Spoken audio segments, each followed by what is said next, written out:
Right, and make it 9:30, so we'll get started. Good morning, everyone. Welcome to the third and final webinar in our Business Lifecycle series. My name's Laura Madeley. I'm a director in our accounts and advisory team, and I have the pleasure of chairing this morning's session.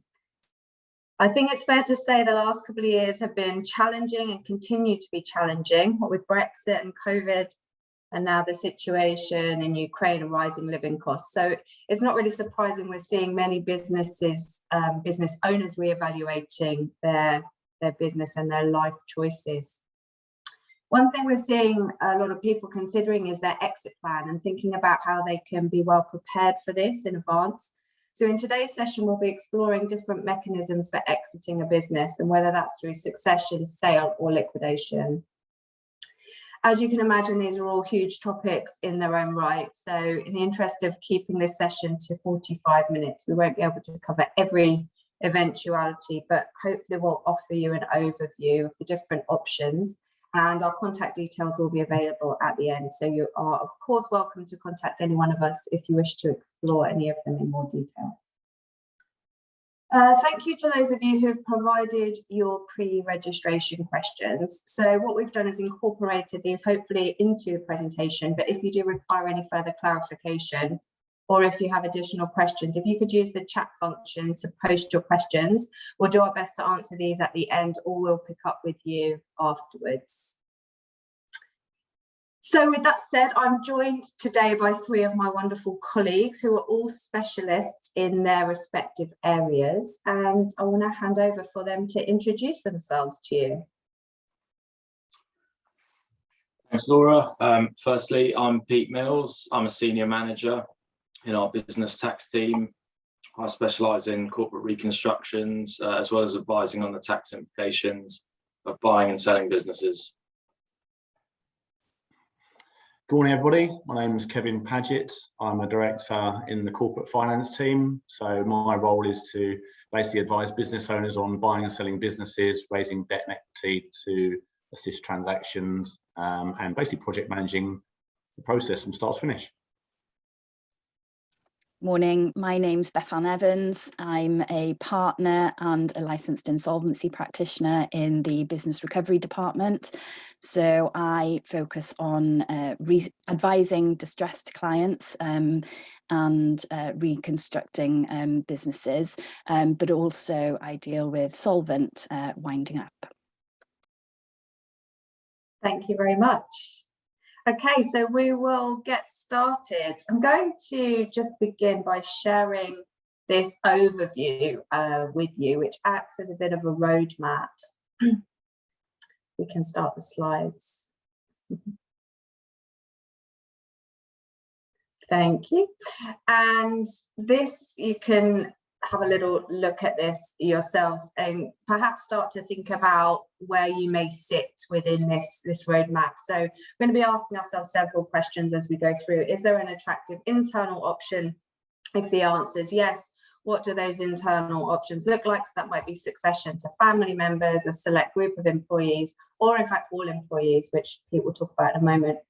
And if there isn't a desirable or feasible internal option, then can a suitable external buyer be identified? And that's when we start to look at third-party sales. If none of those options work, then looking at the liquidation or winding up option. So we will get started with succession planning, and I will hand over to Pete to talk about that in more detail. Over to you, Pete. Thanks, Laura. So as Laura briefly mentioned, one of the common routes for succession is ownership to be transferred within a family. That can work well where those relevant individuals are already involved in a business or as a way to protect the business's legacy. Firstly, there are some simple options that can be adopted to facilitate this.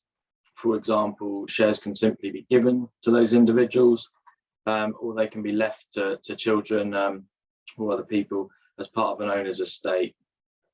These simpler strategies will work well in some cases, but there are some limitations.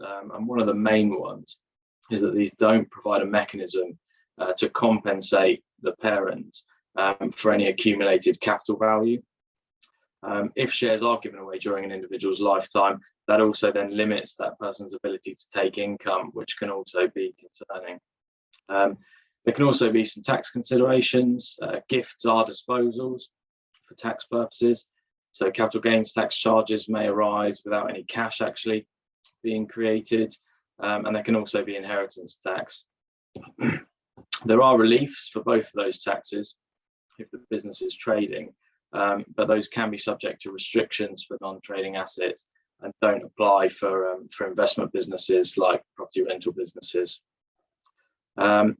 Alternatively, children could be asked to buy the shares off of the parent, but those individuals often won't have access to finance, so that can be quite limiting. Just for completeness, any of these strategies, and particularly for sort of family arrangements, can also be combined with what's called a trust structure. That's essentially an arrangement where the people who legally own and control an asset is different from the economic ownership.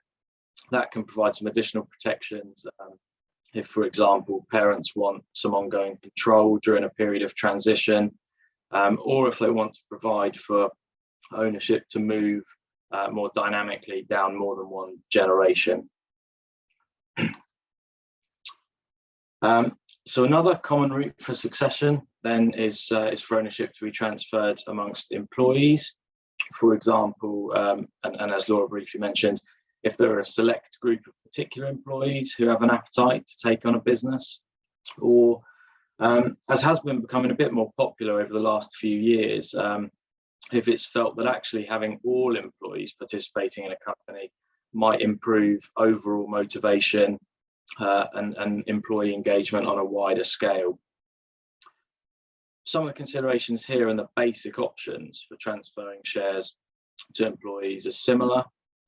Employees could simply be given shares or could acquire these directly from the exiting owners. There are some additional tax issues, though, that are relevant when looking at employee share ownership, and in particular, as I'm sure we're all aware, employees are subject to income tax on their earnings, and that does also include earnings that aren't in cash. So if an employee pays less for a share than it's worth, then that difference is treated as earnings that are subject to income tax. That can then also prove prohibitive, particularly for whole company takeovers, when there's potentially a high value to what's being acquired, because employees just simply might not have access to the funds needed to pay for those shares or to pay the tax charges. There are some tax advantaged share schemes that can be used to bridge some of those gaps. And share buybacks, for example, can also be used as a way to use cash in the company itself to buy out maybe one of a number of owners. But neither of those strategies really facilitate sort of fundamental changes in ownership. This often then leaves us with a similar challenge, as I noted, for succession within a family. A business might have been built up over a number of years, might be of quite significant value.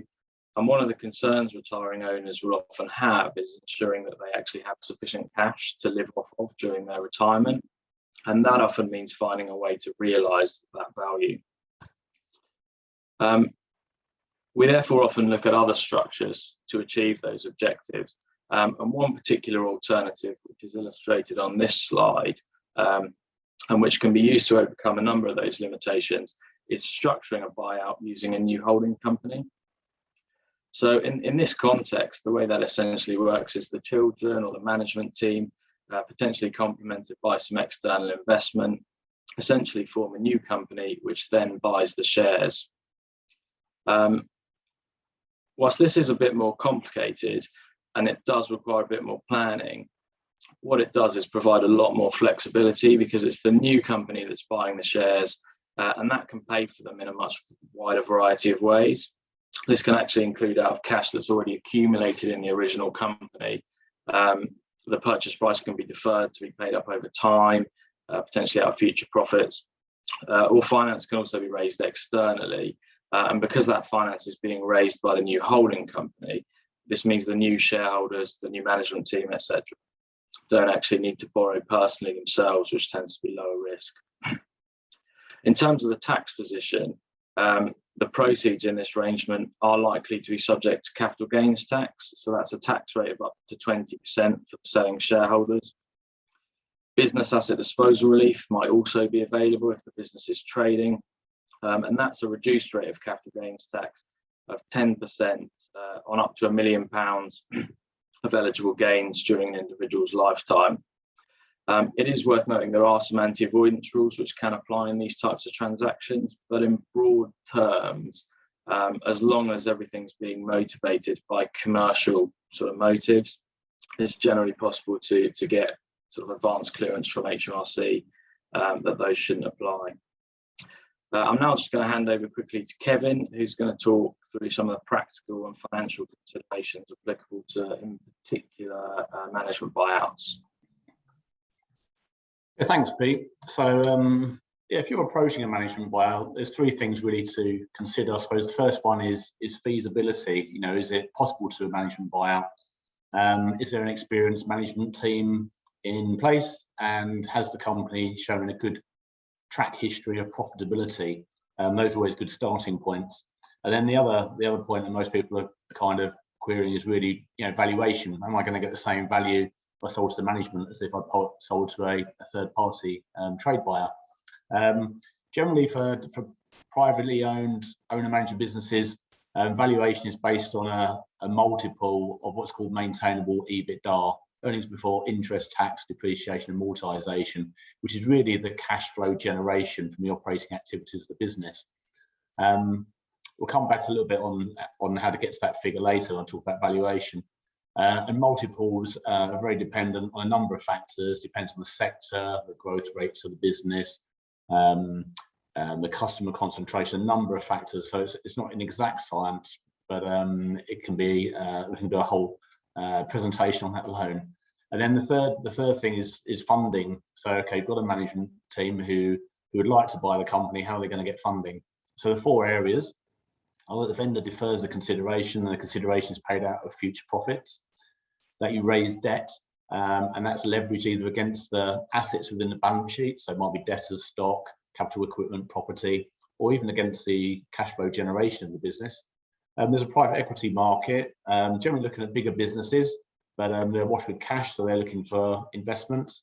And also the management team, it's quite key that they're able to invest something in it as well, to show their commitment. And it can be a combination of the four altogether to make a management buyout happen. So what are the key considerations of an MBO? And these are the key considerations when compared to a trade sale. Well, firstly, it rewards the management team who effectively have helped the business owner grow the business and get the business to where it is today. So it's quite a nice succession plan, and it allows the management team to retain their independence and control the business as to go and working for a new owner. The process could be controlled by the business owner. The business owner can really decide when they want to exit the business and what structure and terms. And what I mean by that is that the business owner may not want to stop, you know, on day one. They might want to reduce to 4 days a week, 3 days a week, you know, to help that transition. It's a much more controlled process than if it's sold to a trade buyer. If you're selling to a trade buyer, sometimes it's a bit difficult when you get to that point where they're looking over your records and you don't want them to see that confidential information, you know, pricing, contracts and those kind of things. So selling to the management team avoids that, because effectively the management team already know that information. The other advantage at the moment, the debt and equity markets are awash with cash. There's so much money out there, interest rates are low, so they're all looking for opportunities to invest money and make a better return than they would do by leaving it in a bank account. So it's a great time to be raising money. Some disadvantages though is that the management team, whilst they'll pay a fair and reasonable price to business, they may not pay a premium that a trade buyer would pay, where the trade buyer sees a strategic fit. Strategic fit could be that you have a complementary product or service that would suit their current products and services. It might be that you have a location very close to them, they can merge it together, and they see some economies of scale and synergies. With a management buyout, it may involve a larger portion of deferred consideration than what you get on a trade sale, because you're limited by what the management team can raise, and especially if it's on a debt basis where it's just leveraged against the balance sheet. The process can be very costly and time consuming, and you've got to be a bit careful with this, is that the management team don't get distracted. You know, they've got their day job to run the business at the same time. And the idea is, by getting advisors, corporate finance advisors, we try to help buffer the work as much as possible and take on as much work to allow the management team to continue running the business. And obviously you've got to have confidence in the management team. This is especially key if there's deferred consideration, because you've got to have the confidence that they're going to continue running the business profitably in order to pay your deferred consideration. I'm going to hand back to Pete now.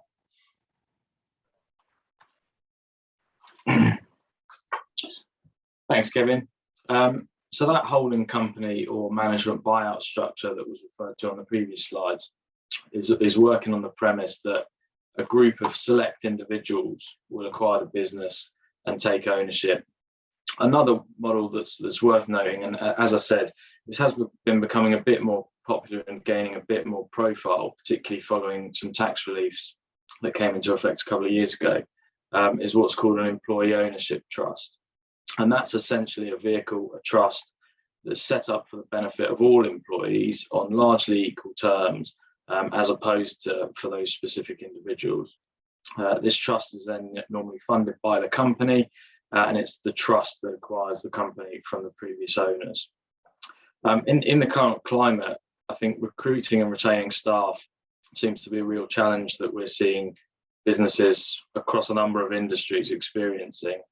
And I think that might be one reason why businesses are looking at this as a sort of viable longer term succession plan, because in the right circumstances, it can work really effectively to incentivize employees at all levels of a business and encourage sort of wider engagement. It also comes with a really attractive tax treatment for the sellers, because disposals to an employee ownership trust that meets the conditions of the legislation are not subject to capital gains tax. So the selling shareholders are essentially then able to realise what should really be the full value of the business anyway, but with no tax cost. And that can be very attractive. It is worth bearing in mind that this only works for trading companies. That is one of the requirements. And because of the way the trust gets funded, it does mean that it can take some time for the sellers to get paid, because this tends to be reliant on future cash flows of the business. The structure can also be really complicated and very costly to ever have to unwind.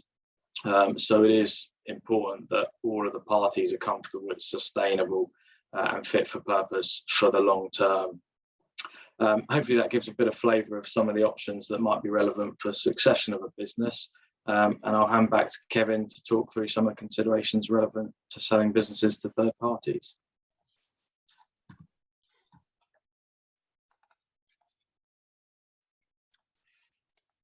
Okay, thanks, Pete. Yeah, I'm going to talk through several things. So I'm going to talk about the key considerations of a trade sale compared to an MBO. We're going to talk about the basic valuation methodology. I'm going to tell you how to prepare for a sale and how to find a buyer. So first of all, the key considerations of a trade sale compared to an MBO. So as mentioned earlier, when we talk about the MBOs, the other side on this is that if you can find a buyer that has a strategic fit with your business, then it is possible to get a higher valuation than you would do with an MBO. But finding that strategic buyer may not be that easy. The trade sale, you can get several parties interested in buying the business. And this is called the idea is to get what's called a competitive bidding process. So you get more than one interested party and you're pushing the price up to basically get a better valuation. And actually the way that happens is because they have the strategic fit, they see some additional savings and some additional profitability they're able to gain above and beyond your business, a standalone business. Well, you've got a business that's in high growth. It's sometimes difficult to know if it's the right time to sell. So the use of what's called an earnout, where basically you're paid some consideration based on the future growth and profitability, could be a way of getting a higher valuation, and using the synergies with the buyer could also be use to gain a higher earn-out from that process. The disadvantages of a trade sale to a third party is that there's always the commercial risk of marketing. You know, the word gets out in the market that the business for sale, whether that will have a detrimental effect to the sales, that needs to be carefully handled. And given access to confidential information, potentially to competitors during the due diligence process, that again needs to be very carefully handled.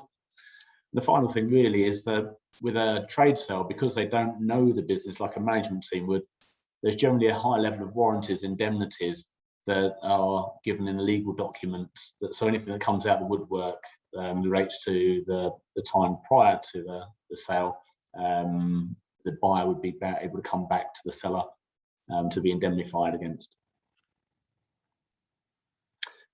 So here's a simple kind of valuation metrics. There's lots of different ways of valuing, but most owner manager businesses these days are on a going concern basis are valued on what's called maintainable EBITDA. So again, the operating kind of profit cash flow of the business.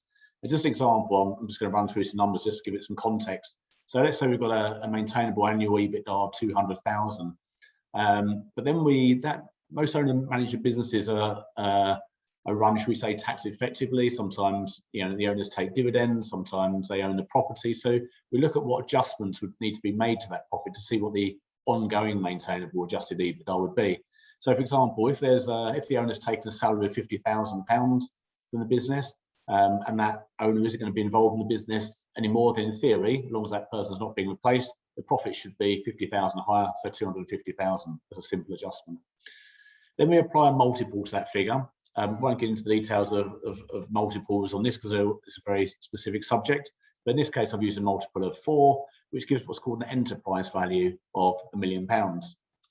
Now, businesses are bought on what's called a debt-free, cash-free basis with a normal level of working capital. That's what's normally seen in the heads of terms these days. And what that means is that any debt that's in the business will come off that price, but any surplus cash that's not needed for working capital will be added onto that price. And then there's an adjustment for working capital, which compares the average over a period of time compared to what the working capital needs are on completion. Assuming they're the same, there would be no adjustment. So in this example, it would take the enterprise value of 1 million and increase it to 1.25 million to give what's called the equity value, which is what the shareholders would receive. So how do you prepare for a sale? Well, 2 things to think about really is increase your profit and decrease your risk. When I say increase profit, I don't mean cut out all the sort of discretionary costs to try and make the profit higher in terms of, you know, cut your advertising, those kind of things, because people see through that. But look at what you can do to increase the maintainable profitability. In terms of decreased risk, some of these I've listed below. So customer or supplier concentration can be a risk for a buyer. If you've got all your eggs in one basket and something happened to one of those customers or suppliers, that could be detrimental to the business, and therefore that's a risk for the buyer. Having reliance on the business owner, all the intellectual know-how, all the customer relationships are with the business owner, it's going to be very hard for the business owner to leave on completion. So trying to remove the reliance on the business owner prior to the sale is quite a key aspect if you want a clean exit. Improving corporate governance. So basically how the business is run. So, you know, do you have board meetings? Are there monthly management accounts? Is this reviewed? Is it documented? Or your legal paperwork, making sure that side of the business is as robust as it can be. Any chink in the armour will give reason to the buyer to try and chip the price because they see risk. Do you prepare budgets and forecasts? You know, do you track against these with your actuals? Do you manage the business through your financials? Board minutes, do you keep board minutes documenting the key events and key moments and issues and things that you need to do in the business to run your business? These are, again, quite important. Not necessarily, but it helps the buyer get comfortable with the business is well run. And often you see a vendor do their own due diligence. In other words, produce a due diligence pack or even go through the business to make sure that they're as robust as they can be. This might be making sure all employee contracts are signed and up to date, the customer contracts are in place. Again, it all helps to de-risk and helps to maintain the ultimate exit price. So how do you find a buyer? So on the left-hand side, I've got 3 items here. The first thing we tend to do is prepare what's called an information memorandum. So this is basically a selling document that will go to all the buyers that we identify, and it contains all the information that a buyer would probably want to ask in the first round of questions in terms of the history of the business, the products, the services, the financials, all those kind of key bits of information. And it saves you having to have the same conversation with each buyer, and it makes sure they've all got the same platform to read from. You need to consider whether it's what we call an on or off market transaction. An on market transaction will basically be where you kind of raise or hoist the mast and flag and say, you know, we're up for sale on the market and everyone knows about it. And you've got to consider whether that will have any commercial impact or detrimental effect to your business. Or an off-market transaction whereby we identify buyers and we approach them off-market to see if they're interested in buying the business. And then finally, you need to look at these buyers and do your own due diligence on them. It's no good agreeing a price with the buyer if actually they've got no way they're actually going to be able to raise the money or have the capability to actually complete the deal. So on the right-hand side, we've got this kind of picture that shows the various buyers we would consider. So starting from the top, the obvious one would be competitors in your industry. Who are the key competitors? Probably bigger or same size businesses than yourself. We'd also look at overseas acquirers. In fact, the last 4 business sales I've completed have all been overseas. I've had 2 to French buyers, 1 to Singapore, and 1 to the US. So, you know, we look worldwide in terms of finding the buyers, not just in the UK.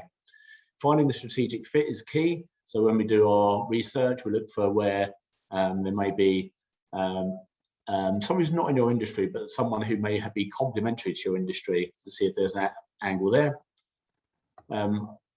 Follows on to the next bit in terms of complementary products and services, looking for those businesses. And then don't ignore private equity backed businesses as well. Whilst you think your company might be too small for private equity, those companies are always looking for bolt-ons to their existing portfolio companies. So it can be a very attractive market. And then, as mentioned before, we try and develop a competitive bidding situation to try and push the price up. I'm going to pass back to Pete now. He's going to talk about sales structure and optimizing business structure for sale. Thanks, Kevin. So yeah, as well as ultimately trying to maximise the underlying value of the business, another consideration is then how do we structure that sale so as to minimise the tax payable, ultimately leaving as much money as possible in the shareholders' hands. I'm not going to go through this table in detail, but hopefully what all the garish colours illustrate is that there are some key differences between some of the main options that we often look at. So in an overview, if a shareholder sells shares in a company, the proceeds will accrue directly to those shareholders. Capital gains tax is then payable generally on those proceeds. Business asset disposal relief might again apply if the business is trading, and so the applicable tax rate there might be as low as 10%. There can also be some simple efficiencies that can be had in that respect.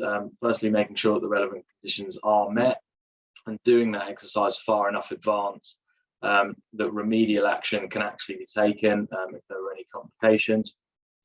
But also thinking about things like transferring shares to spouses far enough in advance. And that can essentially allow you to double up on that £1 million lifetime allowance, doubling the benefit of that relief. The key advantage of that particular structure of selling shares in the company is that it leaves the owner with all of the cash, the proceeds in their hands to do whatever they want with, and at a low applicable rate of tax. Alternatively, if a business is operated through a group structure, a company can sell shares in a particular subsidiary or all the subsidiaries. It's then the holding company that receives the funds, the holding company that pays tax on that disposal. But for trading subsidiaries, that might actually then be exempt under what's called the substantial shareholdings exemption. And depending on what the shareholders' objectives are for actually using that money that's being received, that can sometimes actually be quite an effective alternative, because the company then retains 100% of those proceeds essentially to reinvest. The proceeds do go into the holding company though, and there's then an additional layer of tax when that's paid out to the shareholders, which sometimes is sort of a little bit more complicated than an equivalent position that can be achieved in some of the alternatives. The third option is then for a company to sell the trade and assets of the business, but this is generally not ideal because the company again pays tax on that disposal, but in this case there generally aren't any reliefs that apply, and there's then a further layer of tax when those proceeds are paid out to the shareholders. Because of that double layer of tax, we often try and avoid this scenario, albeit there will be cases where it is necessary. What I would say though is that if there are any particular reasons why that might be necessary, I would always try and encourage people to try and identify those as soon as possible, because there can sometimes be some sort of preliminary restructuring actions that can be taken to improve that position. And sometimes there can be very significant tax savings that can secure. So just as a bit of an extreme, one scenario that I see quite commonly is where a company has other assets than the trade itself. For example, if there's property also in the company, which a prospective buyer might not want to buy, or sometimes the sellers might not want to sell because they view that as part of their sort of retirement plan. But having those in that one company can limit the options for selling the trading business, because it forces us down that route of having to sell the trade and assets. It can be possible to break companies up into component parts, and so that's often a strategy that we would look at, because that can then allow the trading business to be sold in a standalone structure. And the difference between that outcome of being able to sell the trading company compared with having to sell the business and extract the proceeds as a dividend can actually end up not far off a third of the value of the business. So there really are significant savings that can be achieved by making sure that a structure is optimized well in advance of a possible sale. So that outlines, I think, some of the considerations of selling businesses, and Beth is going to talk about winding businesses up. Thanks, Pete.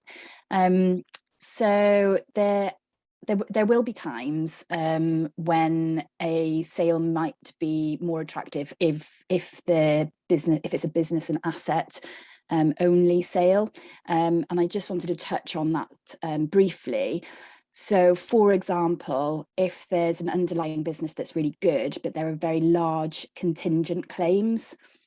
So a good example is a nice little profitable construction business, turnover circa 3 million, employs 20 to 30 people, probably looking at an MBO in 2 years' time. But they now find themselves in a position where there's a contingent claim of circa 1 million that may very well crystallise.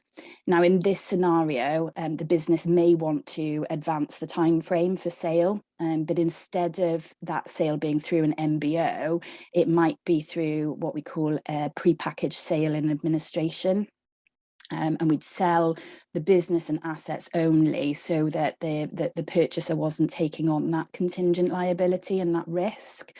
Now, obviously, adequate planning is going to be very important in this scenario in order to extract the maximum value and mitigate risk.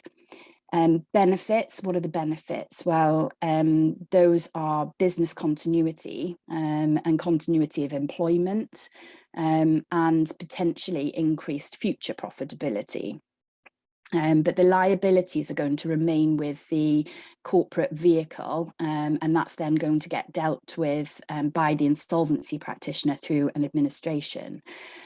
There might be redundancies that are required, and if so, these would be managed in collaboration with the insolvency practitioner, lawyers and employment rights specialists in order to ensure that you don't commit any offences and that liabilities are not inadvertently increased. So what I mean by this is, for example, if you've got more than 20 or more employees, you would need to file Form HR1, Advanced Notification of Redundancies, with the relevant authorities, and you would need to enter into a period of consultation with your employees to mitigate the risk of what's called a protective award, and meaning that the employees would be entitled to receive more money than the normal sort of arrears of wages, holiday pay, redundancy pay, and so on. Drawbacks of this type of sale: obviously the purchaser is going to have a period of intense stakeholder management, so managing customers, managing critical and key suppliers, dealing with publicity around the issue, and that includes an insolvency scenario, the insolvency scenario being published at Companies House. The seller is going to have a report done on their conduct as a director, and some people don't like the idea of that. But that said, the benefits may outweigh the drawbacks, and it may be necessary to go through a scenario like this. And benefits outweighing the drawbacks may be, like this little example that I've given you, the incumbent management are looking to exit in the future, but this would secure jobs going forward and make sure that there's some continuity of the business. So moving on to a solvent winding up, which has been touched upon in the other previous slides. We're usually going to see a solvent winding up in a situation where, or an example of a solvent winding up might be where the directors and shareholders are looking to retire. Maybe the business and assets have been sold, and there's just cash remaining in the company, and that cash wants to be extracted from that company, from that corporate vehicle, in order to in the most tax efficient way. Alternatively, the directors and shareholders might just simply want to return to employment as well. But again, this is a tax efficient way to wind up a business. So when I say solvent, the business has to have assets greater than liabilities, and it needs to be able to pay its costs and liabilities and contingent liabilities within 12 months. Now, a solvent winding up is a members' voluntary liquidation, and you may have heard of this, this term referred to as an MVL. Bear in mind that you also need to pay statutory interest on any liabilities or contingent liabilities that are paid through the solvent liquidation process, and statutory interest runs at 8%. So in terms of planning, it's important to think about whether or not any of those liabilities can be paid prior to starting the formal process of a liquidation, because it could be significantly cheaper in the long run. Now, another scenario where we might see an MVL, it can be used as a reconstruction tool, and this is referred to as a Section 110 reconstruction.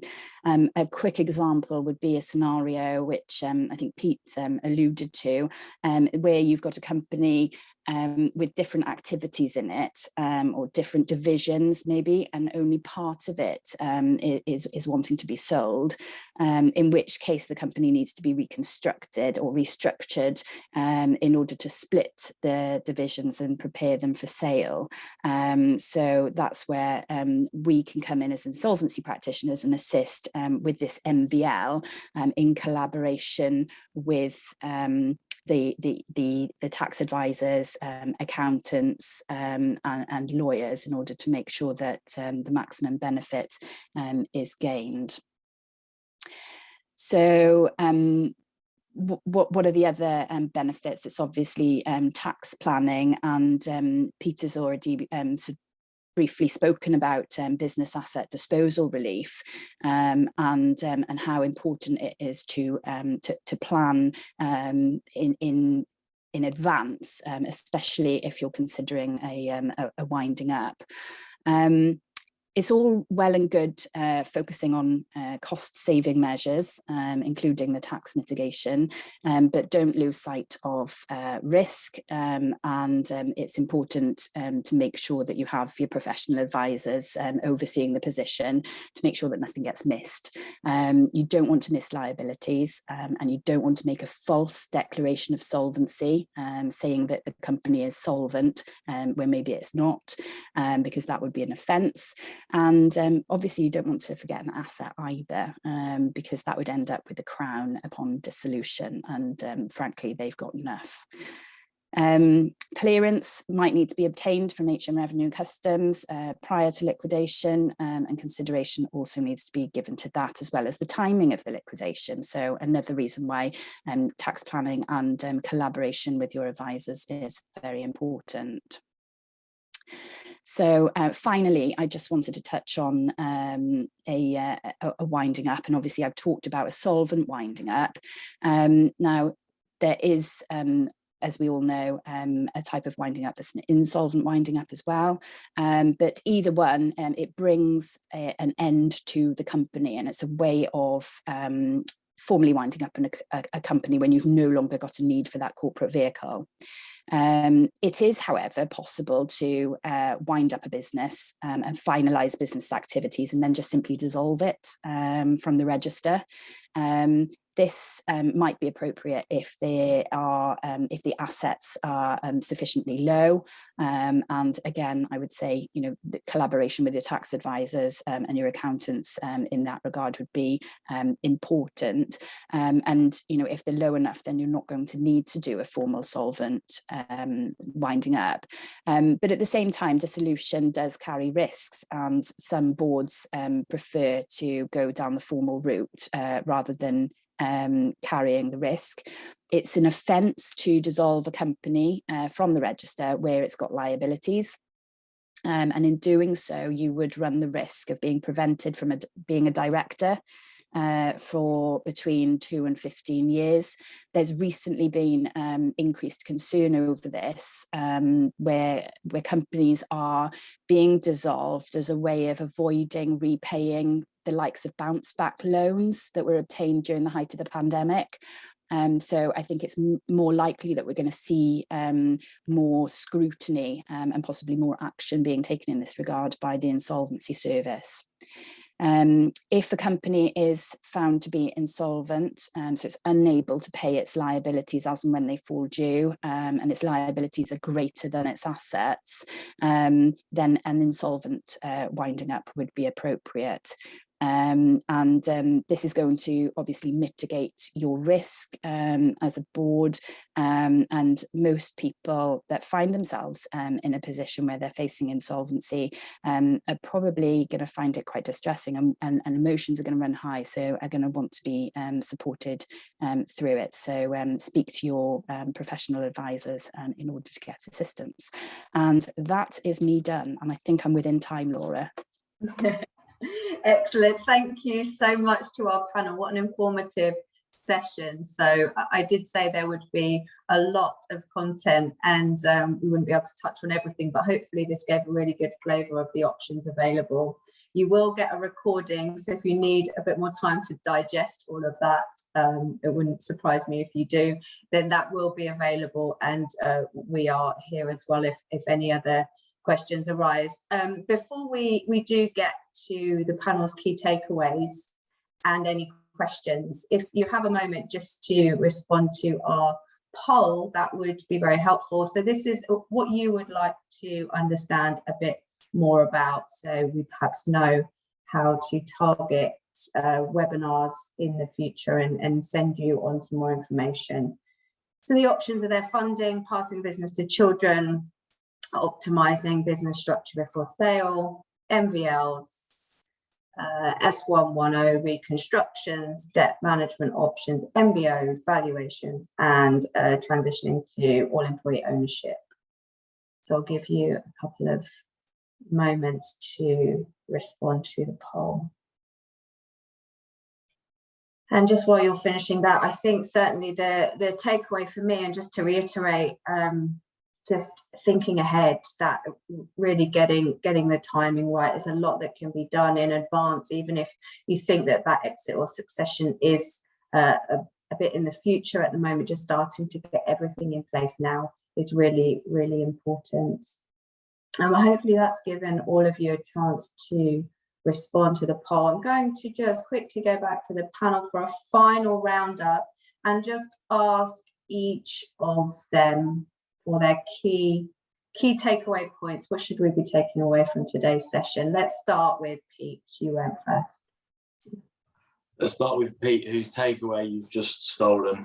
Did I? Yeah, you can reiterate it. My takeaway would be exactly the same, that particularly from a tax perspective, planning as early as possible in anticipation of any exit is key, particularly if there might be changes to the structure that could be beneficial to optimise the position. That can take some time, and the more time we have to plan, the more options tend to be available.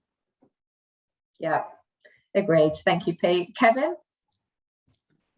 Yeah, I think, MBOs or trade sale, there's advantages, disadvantages of both. So understanding the options and the likely outcome and valuation is key at the outset, really, to determine which will be best. Yeah. And Beth, any final? Yeah, I mean, it's going to be the same from me, really. Time is of the essence, and adequate planning means that you're always going to be able to extract more value. And the key bit is going to be collaboration with your advisors. Yeah, great. Thank you for attending this morning's session. I do hope that you found it helpful. I haven't seen any questions pop into the chat box. If you do have any, please feel free to add them in now. Or as I mentioned, you will receive all of our contact details. So we are here if you want to discuss any matters arising from this morning's webinar. And otherwise, I think it just leaves me to wish you all a good day, and we look forward to seeing you soon. Thank you very much.